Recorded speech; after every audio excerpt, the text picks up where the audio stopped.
I have arrived at Morai Island, and today we're going to be exploring the north of the island. I'm going to try and do the Bishop and Clark hike, or Bishop and Clerk, I'm not sure how it's supposed to be pronounced.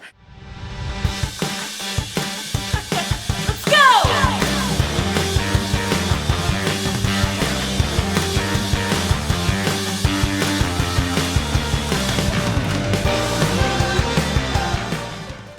When I got to the Gateway building, which is where you check in, it actually turns out there's quite a lot more buildings and things going on in Darlington, and there's a lot more intel that I couldn't find online. Like, for example, it's better to camp at French's Farm instead of Encampment Cove, which are two campsites that are really close together. Apparently, Encampment Cove is where a lot of yachts will come in overnight. And also, Tasmanian devils really like shoes.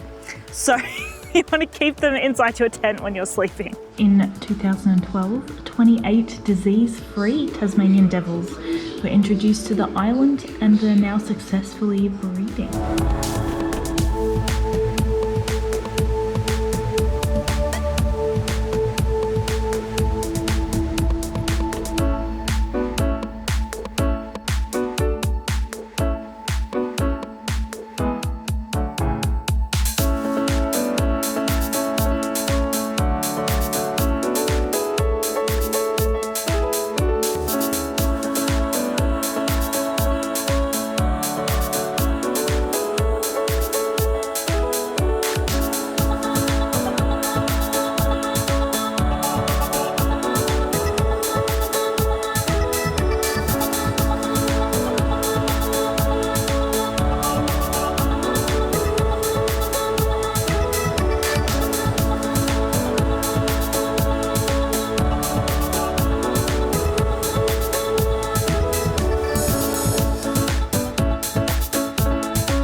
The first thing I did on Morai Island was go to Darlington. And before I even got to Darlington, I went into the information centre that's actually on the island. And I noticed that there were a lot of brochures everywhere about all sorts of different things, like plants to be found on the island, fossils, animals. And I kind of wanted to just sit down and read all of it. But I didn't allow time for that because I didn't know that that was going to be a thing. And in Darlington, there's a lot more to explore in the buildings as well. I really liked the coffee place. I forgot what exactly it was called. Coffee house, maybe? They had this room in there where they have a 15-minute audio where the voices of like a dinner party basically play, and it's all set out like there are different tables set out with fake food.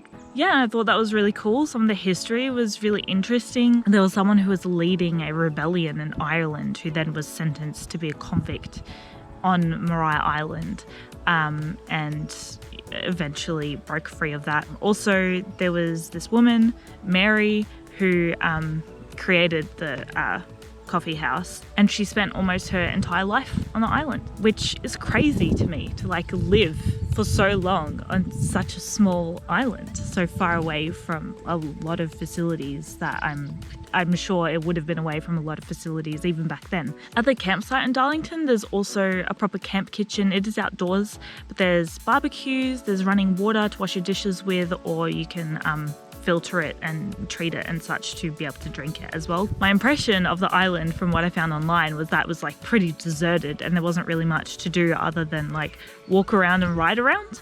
But that is so not the case. I did most of the Bishop and Clerk walk I only did a little bit of the rock scramble at the very end because I got to a point where I was pretty satisfied with the view, and it was probably good that I cut the walk short anyway because my knee is a bit sore after the downhill. Now, because my knee is sore after today, I'll only be doing one of the southern rides because there's Roby's Farm and there's Haunted Bay. I think Haunted Bay would be really cool because it's the most southern part of the island, so I think I'll be doing that tomorrow.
I woke up on Morai Island having had a very good sleep. I did hear some wombats ripping up some grass next to my tent during the night, but apart from that, I slept pretty much from like 9:15 p.m. to almost 7 a.m.